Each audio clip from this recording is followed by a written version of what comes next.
the verse number 35. With all the commentaries, we have finished, and we are about to start verse number 36 of the chapter 6 of the Bhagavad Gita. And in this, Bhagavan has already given a very long lecture that Arjuna, I understand, I agree with you that it's a little difficult for somebody who hasn't done any practice earlier, this mononasa, this ability to control the mind and then do tattva darshana and vasana tyaga, getting rid of all your desires, controlling and pacifying your mind, and then focusing yourself in trying to understand what this Atma Tattva is all about, what is self knowledge, is definitely very difficult. And mind is, in fact, very difficult to control. I agree with you. However, there are techniques how to do it. And there are two magic words. One is vairagya, the abhyasa, and the second one is vairagya. And we have had a long discussion on what abhyasa is all about. It is not trying to reactivate the mind to do a few things, but in fact, having the kind of enthusiasm, not for doing anything, but an enthusiastic approach to pacifying the mind, not doing anything, tranquilizing yourselves, being in a state of a balanced mind. That is how, in a very, it's a method of removing all the clutter of the mind. It's basically house cleaning. And then Vairagya, there was a long discussion, is what is Vairagya, Vasikara Sangya. And we said that, there are four stages to reach there that we already have discussed that yesterday, that you have Yatamana Sangya, Vyatiraki Sangya, Ekendriya Sangya, and finally Vasikara Sangya. And then Yatamana is when you are trying to control the mind, you do not know what to control, what not to control, and you think I'll go to an acharya or an expert and take his advice how to discipline the mind, but you are not in control of it. Second stage, you have Vyatiriki Sangya, where you can control a few things and you know there are certain few remaining things to be controlled. Third stage, external disposition of the mind is well under your control, but internally you're still disturbed because the mind, the manas, that is not in your control. But finally, you have control the working of your senses, both external and internal. The internal sense is the mind of the manas, that you have control in the external. Then all the five jnanendriyas. And because of this Vasikara Sangha, that itself is Vairagya by definition in the Yoga Sutras. And then you can easily reach some Pragyata Samadhi. However, there are a lot of siddhis and benefits which accrue to you as a result of your mastering your senses and habits of your mind. But you shouldn't fall a prey to the temptations of enjoying the benefits of that intermediate state of equanimity or blissful self awareness. There is something even superior to that. And in order to attain that superior level of self knowledge, you have to even sacrifice the gains of this self control. And that is paravairagya, guna vaitushnya. Because whatever is the game of Prakriti, because it is nitya vikari, it's not sthai, it cannot be permanent. So you are in a very good sattvic mood, know for sure it's going to change. You are in a very angry mood, know for sure that's going to change. So whatever mood you are passing through, these are all games of Prakriti, and that is nitya vikari. So how can you ever even aspire or fancy that you will be in a state of equal mind, equal perception, complete blissful silence? That's not possible. That is possible only when you go beyond the working of these gunas, these qualities. And how do you do that? That is through paravairagya. Even losing interest in the benefits and the privileges is the sadhaka that you get, certain powers, certain siddhis. You also dump them and you go beyond these gunas. Why? Because you want to have viveka sakshatkara, purusha sakshatkara. And because you're going to be face to face with that Chaitanya Swarupa, which is your consciousness, which is Purusha, which is Nitya Suddha Mukta. It's not a vikari. It only comes in, sannidhi or in association with prakriti, and the prakriti assumes its powers and behaves as if the the powers of creation is with him. But pradhana or prakriti doesn't have consciousness aspect to it. It's jada, right? There is no consciousness. The consciousness that seems to be there is a reflection of the consciousness or the chaitanya swabhava of the Purusha. We have discussed all that. And then you can reach there. Now, in order to further emphasize his point, in order to further strengthen what he has explained, because Arjuna might say, "Oh Lord, I have met quite a few people who have been doing this Vairagya and Abhyasa, but they don't succeed." That is what any young boy will tell his parents. The parents say, "You do these coaching classes, and you will clear the national entrance eligibility test for getting into one of the IITs or the medical schools, which are one of the best medical schools in the country." What does the child say? The boy says, "Yeah, but quite a few students I know, my seniors, went and joined there, but they didn't get any success. Let me play a bit of cricket. I have a better chance of doing well in life."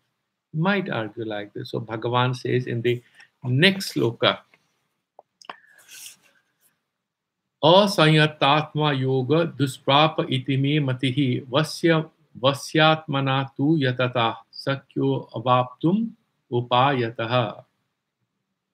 A person who is not a sanyatatma, a person who hasn't controlled, whose antakarana has not been fully comprehensively disciplined.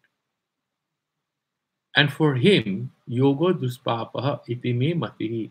I agree that it is very difficult for somebody who hasn't mastered, who hasn't purified, who hasn't streamlined his inner consciousness.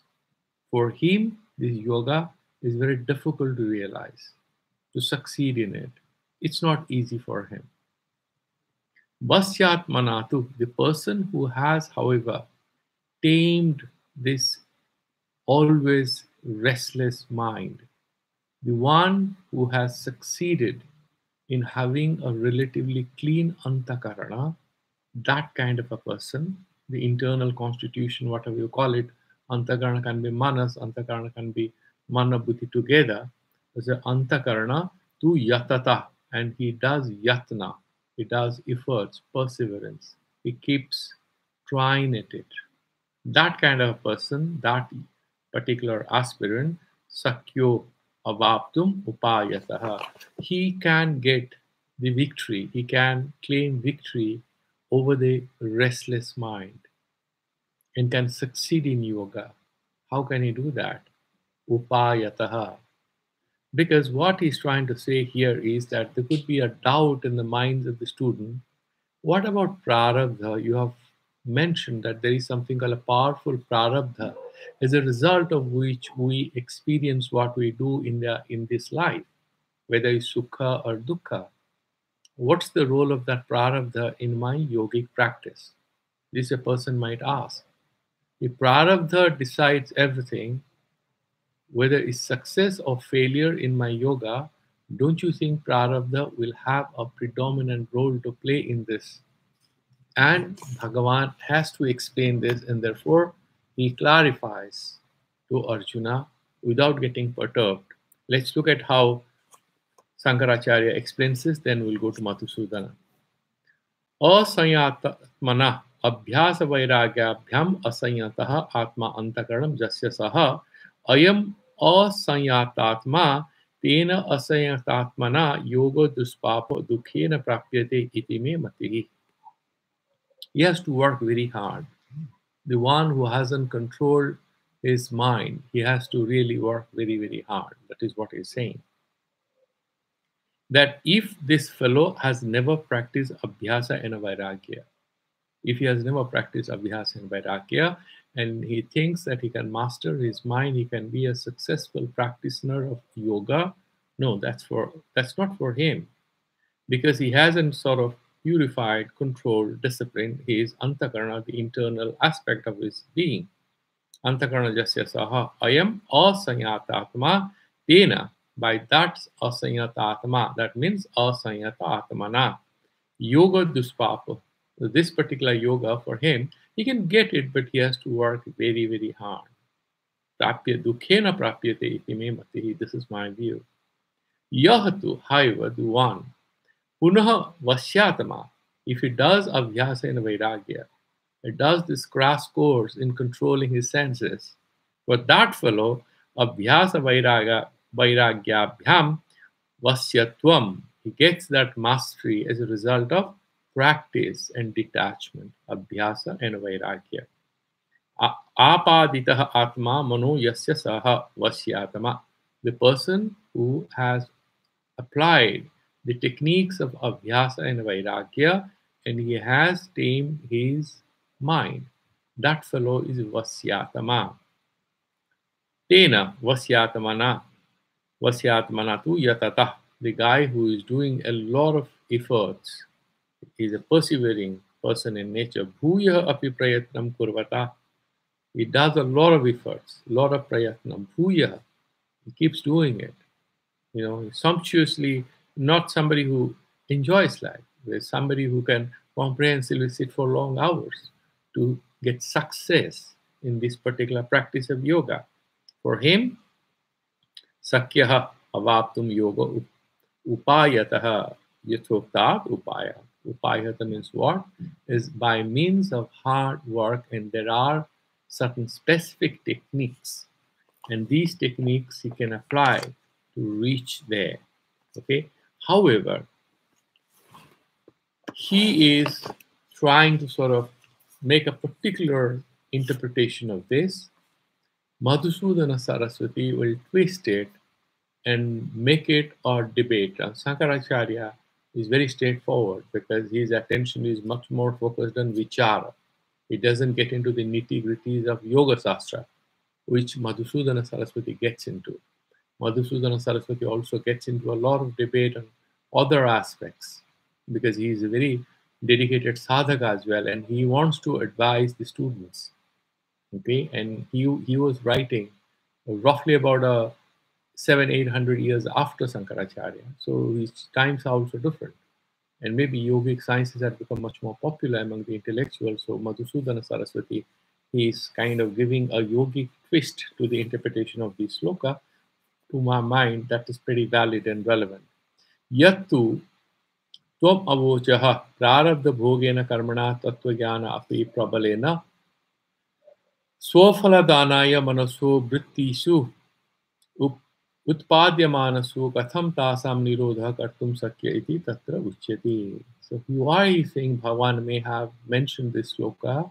He's saying that a student may have a doubt in his mind, which I just mentioned, that if your prarabdha is negatively oriented, it can deny you success, and that's quite possible. A lot of people try to be something, they end up doing something else. Like you might come across a lot of technocrats who are ending up as fashion models or film actors, and then a lot of guys who wanted to be musicians, they end up as scientists, like Ronald Russ. And you have quite a few guys who wanted to do something else, and they do something else in fact.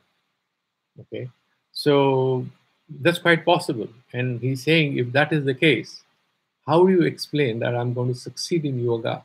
End of the day, is all prarabdha which is going to decide. So Bhagavan has to clarify that doubt. So he's kind of used this verse. What Shankaracharya did was to basically repeat what he had said earlier, that abhyasa and vairagya is the key to success. That he has already said in the previous verse. What is the newness in this verse? Why is it given? Madhusudana Saraswati is giving a rationale as to why this verse is giving some extra meaning to our discussion on how one succeeds in practicing yoga. What are the pros and cons? What are the obstructions? And what we need to keep in mind? And is bringing in the debate on prarabdha and its role, which to my mind is very interesting because you will find that a lot of people who read Vedanta, the moment they hear about Duat Prarabdha and Kriyaman and Sanchita Karma, They'll say, end of the day, everything is decided by prarabdha, whether I'm going to be a yogi, I want to get married, whether I'm going to fail in marriage or succeed in marriage, everything is prarabdha. So they turn very fatalistic. But it has to be kind of, this kind of a wrong judgment that everything is given. That has to be nullified. Otherwise, what is the point of doing any sadhana? If everything is given, life will lose its purpose. And that sort of a faulty understanding cannot be encouraged by a good acharya.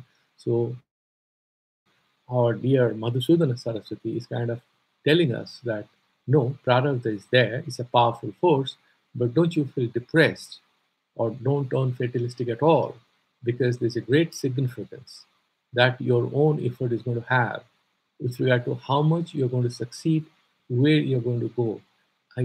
Suddenly am reminded of a very beautiful sentence by a person who wasn't spiritual by any definition. His name is Lenin. He was a radical revolutionary leader of Russia who did the Bolshevik Revolution. And he was asked one question: why did you revolt on that particular day, November 17th or something? So he says, a day early would have been too early, a day late would have been too late. So he said that this is a scientific decision as to why I wanted to carry out the Bolshevik march to capture power. But he mentioned a beautiful sentence. It's one of his speeches which I had read decades back and very interesting. He says, when the workers are asking him, do you think we can win in this revolution? Can we actually take over power? Because Tsar is a powerful emperor. Then he doesn't say whether that's going to happen or not. He agrees that there are forces at work which will allow you to succeed or fail. Historical forces are very important. But he brings in a human element by mentioning that struggle alone shall decide how much we shall succeed. It's only struggle that will determine how far we shall succeed. That means there is a clear correlation between how much we try in life to get something and what we get in life. Thus, he takes away the attention from structural factors, what we call fate in religion. The social scientists call them socioeconomic factors, right? These are some historical factors, like why COVID is hitting us so hard in India, because there are structural factors. People are poor, health systems are not good. These problems were not created in a day or two. They were there. These are long-standing problems. Suddenly there is an epidemic, they don't know how to respond. So these are long-standing problems. Similarly, prarabdha is a long-standing problem. The sadhana is what you want to do. Would you like to just raise your hands and surrender and say, I cannot do it because prarabdha, the long-standing factors of failure or success are too powerful? No. Madhusudana Saraswati shall explain and tell us why we need to do our own sadhana and persevere with our own practice to reach our goal. And let's look at it.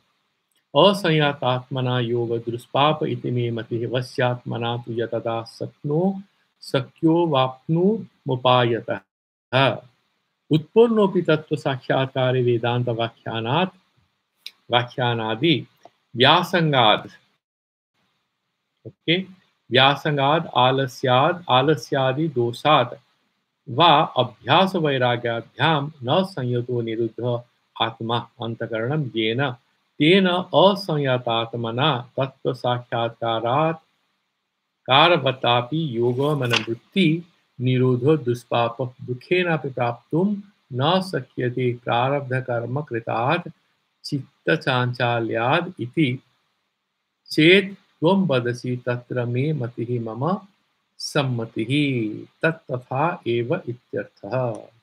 He has completely sort of given a new interpretation of that thing. Bhagavan says duspapa means it is with difficulty he can get it. He hasn't done abhyasa and vairagya. If he tries a little, he'll get it. He has to do it. It will take him extra work. However, here he is kind of doing it in a slightly different way, and he's giving it a different twist, which is very interesting.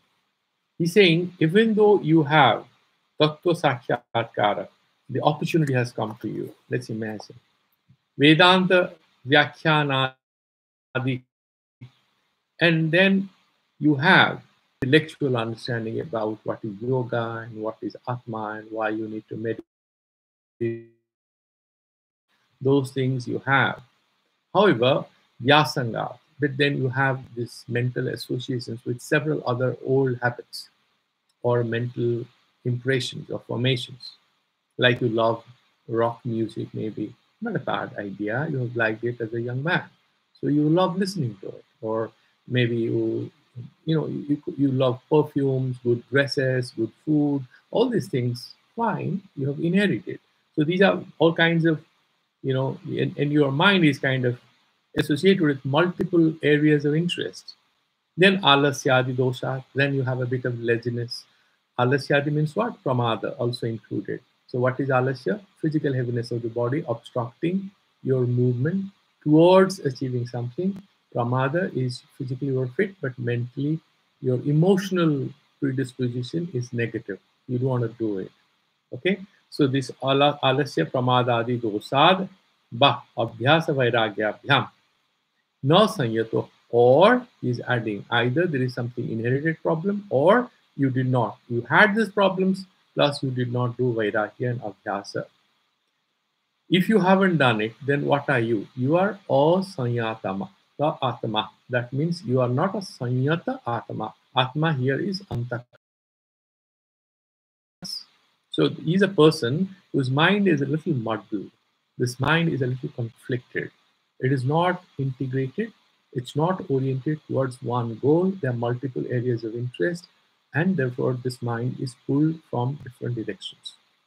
Sanyoto niruddha atma antakaranam yena tena asanyatatmana tattva sakyatkara karat karavatapi. Even though he has some understanding, he has some basic parokia thing, and then he has a moment of glimpse of what the truth is all about. Api yoga manavritti nirodha duspapa dukhe napi praptum na sakyate. Even if he tries hard, if he has these legacy issues of laziness and mental, what do you call it, a kind of, you know, what is the word? I mean, a particular kind of lassitude, mental lassitude, laziness and docility, and a refusal to be active to pursue something. Basically, a very tamasi kind of a disposition. And then he hasn't done vairagya abhyasa. That means what? All rajasic problems are also there. He wants to enjoy this and that. He gets stressful. Then just imagine that he attended a few Vedanta classes, maybe one fine morning. He realized Tattvamasi, the meaning of it. He felt very good. Even then, even if he tries to meditate, he shall not. Tattvadarsana has happened to him. And he will cry in that class and he will say, oh my God, life is so meaningless. But then he'll go back to his desires. He'll go back to the push and pull of different objects that tend to disturb his mind because he doesn't have the benefit of good habit. He doesn't have vairagya detachment, and he has the negative associations in terms of multiple areas of interest. And then he has problems of alasya and these pramada and all sorts of things. And therefore, he cannot manage to control and master his mind. Prarabdha karma krita. Maybe in addition to these factors, there are certain negative things he has done in his previous life, or his prarabdha is born with that kind of a negative destiny. Chitta chanchalya. Then because of this, his mind is by nature very restless. He is a pure guy.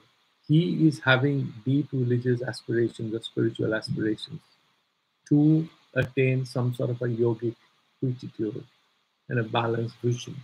He has that. Genuinely he's trying to achieve that. Doesn't fructify because there's a natural endemic nature of his mind is restless by its very endemic nature. And what does he do? Chip, if you're talking like this, Vambadasi, if you're talking like this, Tatra me matihi. Okay, I agree with you. Mama sammati tat ityarthaha. I agree fully with you, Bhagavan is saying. And when did he say this? He said this in that verse, Asanyatma yogo dushprapa itime mati vasyatmana tu yatatu sakyobdaptum upayataha. So he says that I agree with you that yes, it will be very difficult to control it. Kenatari prapyate, and then Arjuna or the student will turn around and say, okay, tell me, sir, how can he get it? You agree with me that he cannot get it if he has this prarabdha issues, inherited legacy issues. Bhagavan explains, Uchyate. I'll tell you in the next half of the same verse. Vasyatmanatu, the guy who has controlled his antakarna or the manas or the mind. Vairagya paripara has that particular vairagya, he has perfected it. When it matures, Vasana Kesati, and the desires become thinner and thinner. They become very weak. Sati Vasyaha Swadhino Vishayaparatantri Shunya. So then he becomes the boss. He masters them. Vishayaparatantri Shunya. He has no more any dependence. He no more enticed by the external objects of pleasure. Paratantriya Shunya. Atma Antakaram Jasyatena. That particular internal constitution of a person, which is no more affected by, dependent on, or attracted towards the external objects of pleasure and pain, or disturbed by objects of pain. That guy is Vasyatma. Tena Vasyatmana. What happens? This particular yoga shall be easy to achieve. Okay. Then he says, Tu sabdo asanyatatmano vailakshana dyotanartho avadhanartho va. Tu that what tu means kintu. Why has he mentioned but? Vasyatmana tu yatata. Why this tu is given? He's saying because he wanted to compare the Vasyatma with the asanyatatma. The asanyatatma is a person who hasn't mastered his mind. The Vasyatma is a person who has mastered his mind, his internal constitution, and therefore he is making a distinction between two categories of sadhakas. Then etadrisena api yatamanena vairagena visayasrotah khilikaraneti atmasrota uddhatanartham abhyasam praguktam karvata yogah sarvachitta vritti nirodha sakyo avaptum chitta chanchalya nimitani prarabdha karmani api avubhuya praptum sakyaha. It's a long sentence. Meaning is very simple and we will make sense of it. What he is saying here is that like this, the person who is making some efforts, not a person who is sleeping on his bed and relying on prarabdha. No, he's not like that. He's making efforts and he's trying to move forward, irrespective of whatever is his fate or his prarabdha or destiny. He's going to make changes in it. Yatata yatamanena. And how does he make efforts? With the help of abhyasa and vairagya. He's trying to do meditation and he has detachment for a vairagya. Vairagyena vishesrodha khilikaraneti. Then what is the vishesrodha? The flow of external objects into you through your external jnanendriyas, like sweets and books and music and film and anything, good car, house. All these objects are meaningless so far they don't enter us. Once they enter our consciousness, they begin to disturb us. This Vishaya Srota, the flow of these external objects of pleasure, or someone you don't like, he lives, you have no problem. Till you see that he's standing in front of you talking to somebody else, you start feeling agitated. Or you hear his voice on a phone call, you say, how the hell did he know my number? So when it appears in front of you, you feel attracted or averse to something. Therefore, he says that Vishaya Srota Kilikarane, he stops it, obstructs it through his discipline. Then what it does? Api Atmasrota Udghatanartham. Okay, you stop all the external inflow of ideas and objects, but that's not going to take you anything. You also have to orient yourself towards self-knowledge, Atmajnana. And therefore, Udghatanartham, that particular Atmasrota, that the flow of energy, that Kaivalya Prapti, there are two ways.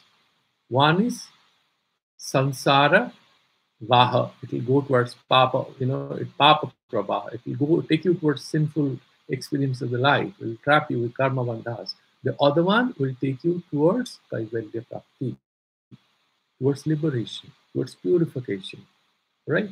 And it carries in it what? Punyas. So that kind of mind, it says that you have to open that channel, close one channel, open the other one. And therefore is mentioning you have to do yoga in order to vairagya, you close the channels towards the external world. Abhyasa, you open the channel towards your internal thing. It's a beautiful sentence. We need to do abhyasa to connect with the inner self.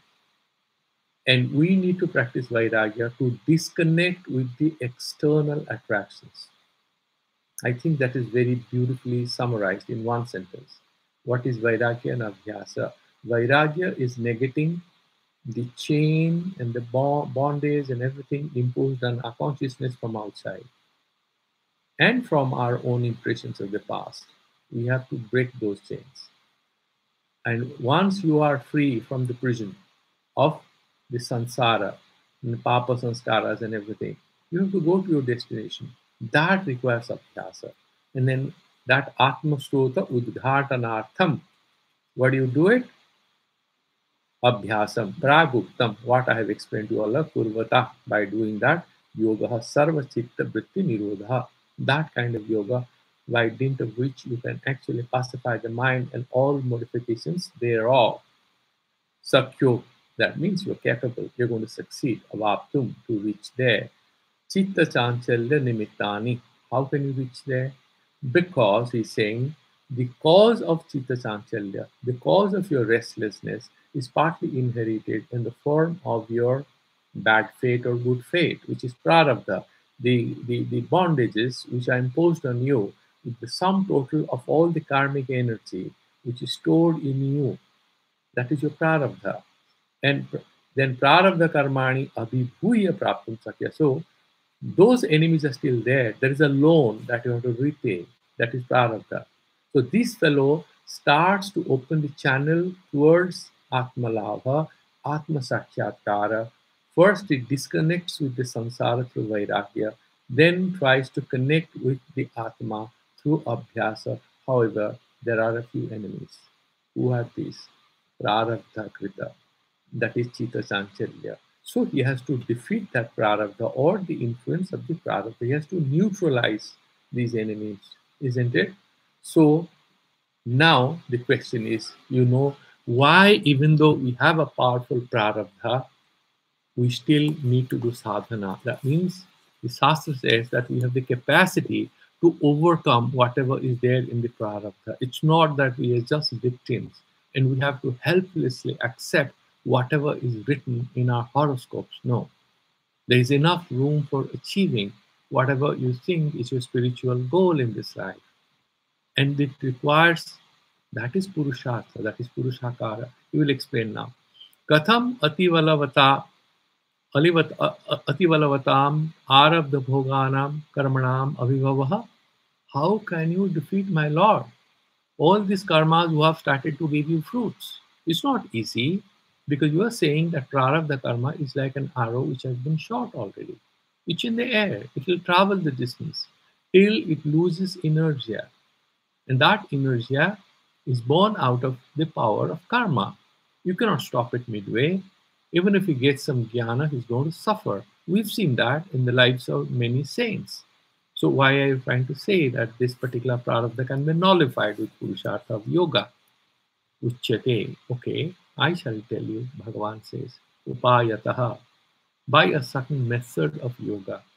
Upayataha means upayat, by dint of certain practice, certain technology of internal purification, which you will employ as a practitioner of yoga. What is that? What is upaya? Please define it to me. Then Bhagavan says, Upayaha purushakaraha tasya lokikasya vaidikasya va prarabdha karma apechya pravalyat. And this particular upaya is what? This is purushakara. That particular, whatever you are trying to do to manifest your very presence as a human being, you want to unfold your own destiny. And that is Purushakara. It's very much a result of your own initiative. It's not written on your forehead that you're going to be X or Y. You want to make some efforts. And then these Purushakara of two types, Vaidika and Laukika. Vaidika is whatever is spiritually sort of mentioned and advised in the texts, and certain spiritual gains that you want to have by practicing or applying those methods to get certain results which are not easy to find right now before your eyes. Laukika, here for example, you want to do an exam, you want to plant a few trees, raise a garden, these, or you want to marry, or you want to take sannyas, or you want to buy a book, or you want to dress up in a certain fashion. These are Laukika Purushakara. You want to have a house, or you want to do X, Y, Z, whatever. These are Laukika. So Laukika or Vaidika. So Prarabdha Karma Apekshaya Pravalyat. And these Purushakara is often seen to be a little more powerful than the Prarabdha or whatever has been inherited. Anyatha Laukikanam Krishyadi Prayatnasya Vaidikanam Jyotishthamadi Prayatnasya cha Vairthyapatehe. Then Bhagavan is telling Arjuna, I mean, this is Madhusudana Saraswati trying to interpret what Bhagavan is saying that otherwise people shall not even do cultivation. They shall not do anything. Why? Prarabdha. If I have prarabdha, I'll eat, so they'll stop cultivating land. They will not do anything. Nobody will do anything. And then all the Shastra tells that you should do Jyotishtama, you should do Sandhya Vandana, you should do some meditation, you should do Sraddham for your departed forefathers. Why should you do all that? Because you're doing it because there are some spiritual benefits. If everything is fate, why should I do anything? No, Shastra is not so stupid. There is much more than what the eyes see at the first gauge, because we're just taking a very myopic view of this, and we need to have a deeper understanding. Bhagavan will explain further. These are not false, these are meaningful, and therefore prarabdha itself doesn't determine sadhana. Sarvatra prarabdha karma sadasad sad asatva vikalpa grasad prarabdha karma satve tata eva praptehe king porushena prayatnena tad asatve tu sarvatha, all powerful factor deciding everything in our life. Why so? He is telling these two things. Number one, what is that first one? He's saying, look, if prarabdha decides everything, okay, then what is the need for Purusha? Why should you do any efforts? Then it will be meaningful. But Shastra says that there is something called Purushartha, Dharmartha, Kama, Mokha. These are all Purusharthas. Shakar vrittis. If Prarabdha is everything, then why should Shastra talk about Purushartha? It is meaningless. Then, imagine if there is no Prarabdha at all. There is no Prarabdha. And you're saying Prarabdha is going to either Prarabdha is there or it's not there. If you say Prarabdha gives you all the results, then in certain cases, if you say Prarabdha is not there, then people will not get any benefits. Can you say that no one gets any benefits? No, a lot of people get some benefits. And so if you agree that Prarabdha is there, you are in problem because you cannot explain why Shastra says there are other kind of efforts to be made. If you believe that Prarabdha is the only factor giving results, you will not be able to give any result in case of a person who has no Prarabdha. If you accept that there is no Prarabdha, then there will be no benefits or anything. You will not be able to. So either way, ubhayataha pasarajunaya, either way you're getting killed, that kind of a thing. Then he's saying, Athaha, then what happens is, Atha karmana, there is Purvapakhi, that doubter, he sort of comes with an alternative interpretation which will be refuted by the main, the Siddhanti or the concluder. Atha karmana swayam adrushto rupasya. If somebody argues, no, prarabdha only gives results. Karma is also fine. Why? Because prarabdha is invisible. You cannot see it. So something which is invisible, how can we explain that that gives some results? So let's have a deal like this, that there is something called prarabdha karma. However, because it is invisible, to give it some prestige, some pedestal as a good cause or causal factor, you do a few externally visible activities. There is internal mental or it's physical external. You do some activities. So it uses these activities as a carrier of its own power. Okay. Think like that. It's like it's the fuel which runs the vehicle, but then it requires a driver. Without driver, you fill the car with a lot of fuel. Will it run? No. So this prarabdha is like the fuel. You need a driver. The prarabdha fuel will be there. That's how he's trying to argue. So atha karmana swayam adrushta rupasya by itself is not visible. Drishta sadhana sampatti vitirekena phala janana asamarthatvar apekshitaha krishyadav purusapatna iti chet. Therefore, agree with me that prarabdha only decides what you're going to get. However, like fuel in itself doesn't run the car, you need a driver. Similarly, you have to do the purushakara, but actually what gives you results is prarabdha. Why is he arguing like this? Why is the doubter talking like this? He has a game plan. He wants to tell you that spiritual sadhana is meaningless. Prarabdha is everything. That is what he's trying to tell you. So he's trying to seduce you away from the Vedantic perspective, away from the spiritual perspective. And he has to be nullified and refuted because it's a fallacious argument. And therefore, yoga vyasepi, then he sort of goes forward. Yoga vyasepi samam samadhanam tat sadhyaya sadhyaya jivana muktehi api sukhatisaya rupatvena prarabdha karma phalantar bhavat. And he's saying that this yoga bhyasa that you are doing also is samam samadhanam, the samadhi that you are trying to reach. Tas sadhyaya jivan muktir api. And then the jivan mukti level that you reach through the samadhi and other things, sukhati saya rupatvena.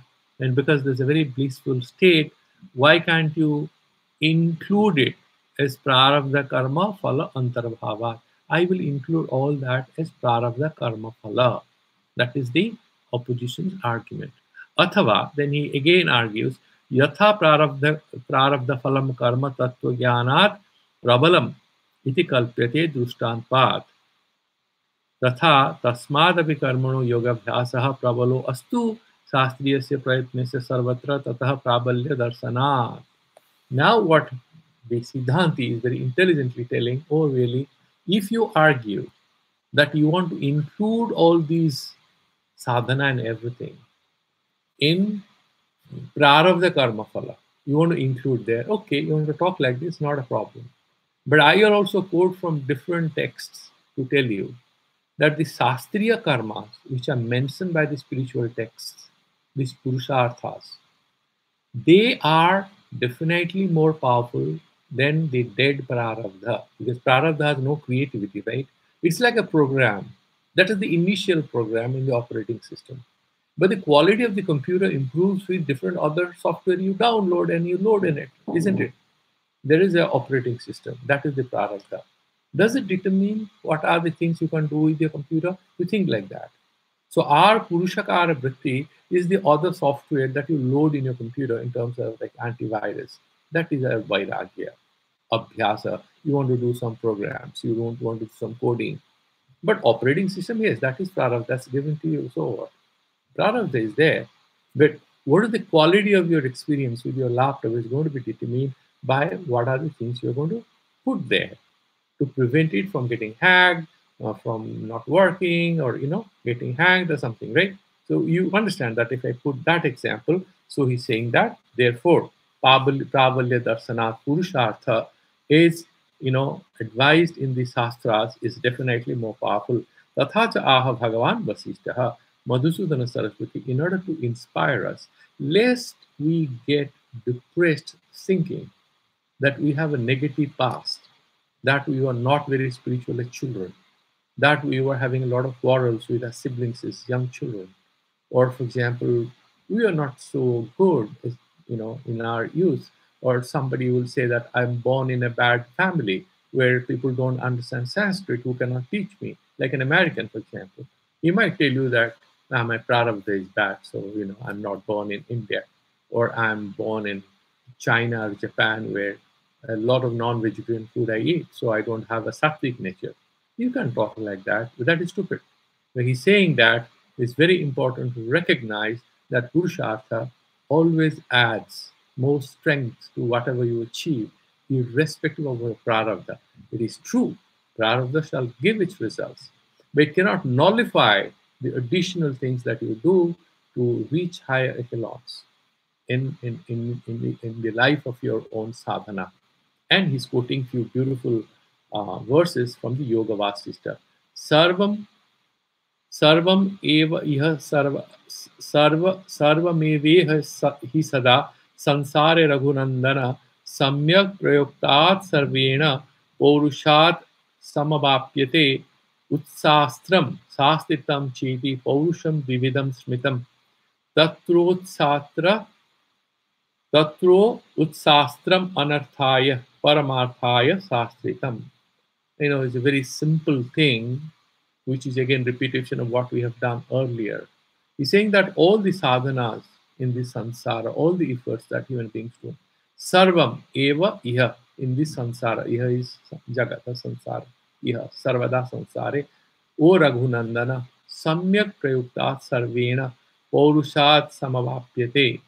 So whatever is mentioned, you can reach there, and there are two ways to make sense of all this, or whatever purushakara you're doing. Utsasram, something which transgresses the sastra or the scriptural advice regarding how to lead an ethical life, how to move towards the divine, how to control your mind. We have certain scriptural wisdom. And you want to utsastra, means which sort of jumps beyond this, which transgresses whatever is advised. Cheti Paurusham Dvividam Sritam, and then Sastritam, whatever is as per the scriptural wisdom that you have access to, or whatever is given to you. So either you go by the scriptural wisdom, or you go against the scriptural wisdom. Then these are two kinds of Purushakaras. How do you make sense of it? Tatra Utsastram Anarthaya. You can transgress the scriptural wisdom and indulge in a lot of things. What is the result? Anartha, not Purushartha. You'll get wrong results. Whatever is advised, you don't follow, you get wrong results. Paramarthaya Sastritam. Whatever, the traditional knowledge systems that you have had with regard to how to control your mind, the inherited wisdom, doesn't mean all stupid superstitions. By Sastrita, I'm not taking this. You have to look at, it's like you look at the butter part of the milk, because the milk splits after a couple of days. What stays is the purified butter. So I'm talking about the essence of these scriptural wisdom. Utsastram sastra pratisiddham anarthaya narakaya. So when you violate these principles of ethical code of conduct, where do you reach? You reach hell. That means not a place.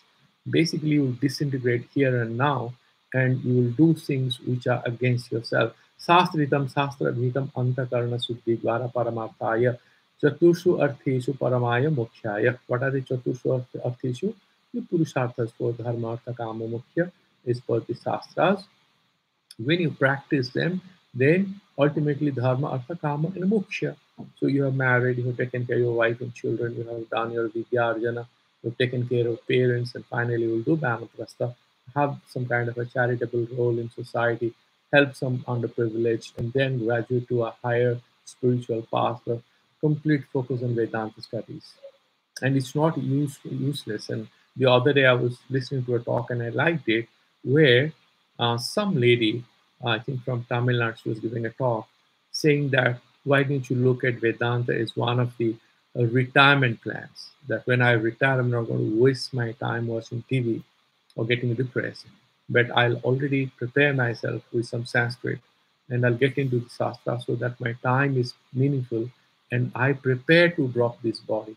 Instead of getting scared of death, I'll prepare to die in my own conscious way and having an integral perspective on what is life and what is death. Death is part of life. If you are living, we all know that death is going to happen.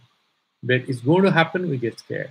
But if we have a plan of action that this is what it is, now I'm going to transition and go beyond this, then it's much less difficult for us to kind of accept different phases and eventualities of life. That is what he says. Then he says, goes further, Subha Subhabhyam Margabhyam Bahanti Vasana Sarit Paurushena Prayatnena Yojaniya Subhepati Asuveshu Samabhistam Subhesveva Vataraya Swamanaha Purusarthena Valena Valenam Varaha. Then he says that There are two ways that we did also in Yoga Sutras.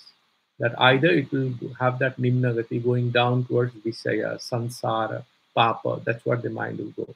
And when there is a twist, it crosses that, you are resolute in your love for truth and self-realization, it moves upward in a different direction towards self-knowledge. He's saying that this mind moves in two directions. One is Shubha, the other one is Ashubha, auspicious, inauspicious, good, bad. Margabhyam Bahanti Vasana Sari.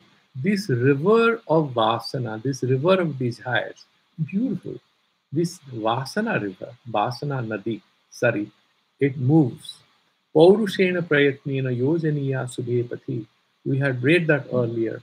Like the river's channels are created by building a dam and you retrain that river. It's called river engineering.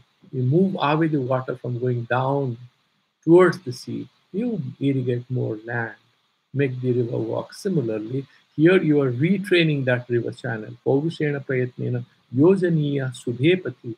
You channel that river of desires or aspirations or you know the mental movement or whatever towards what is Subha, what is auspicious, what is good, what is beneficial, what is Shreya, not what is Preya. Asuveshu samavishtam, because your mind is all the time oriented towards what is asuva, what is sinful, what is easy, what is pleasurable, what is a natural inclination for all of us to go towards that. And Suveshu avataraya, Suveshu eva avataraya. And you should all the time establish it on the Shubha, whatever is auspicious, instead of dabbling in gambling or going to a horse race and putting money there. Why did you go to a temple to sit quietly or read a good book or meet few friends and have a good reading session about any spiritual text? And that would be equally interesting.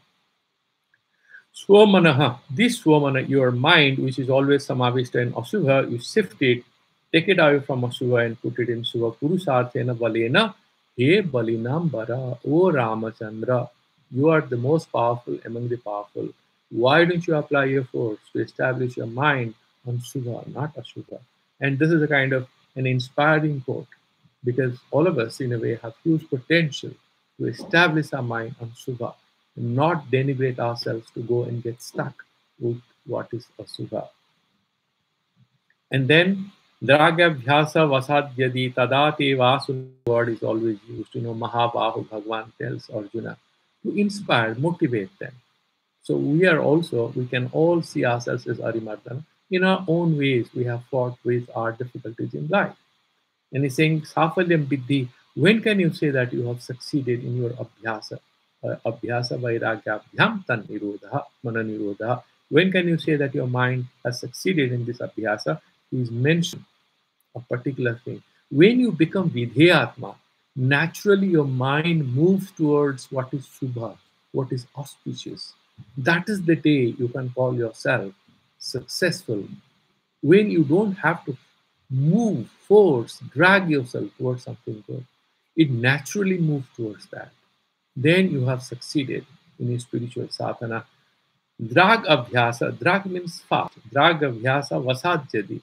Doing your quick, hard work, quickly, very fast. Yadate vasanodayam. Vasana here is not bad, it's subha vasana. Positive, auspicious aspirations emerge in your mind. I shall do a bit of meditation today. I want to do something good. I want to help some people. If you are having these subhavasanas, good thoughts in your mind, these are the good symptoms to realize that you have succeeded in your yoga sadhana. Why is he mentioning all that? He's saying that despite the fact that our minds are generally oriented, established in asubha vasanas, this river water can be channeled and guided towards subha vasanas, and then we can succeed in this. So for today, we'll stop here, and there's a little more on this sloka, and then we'll graduate to again a few questions by Arjuna.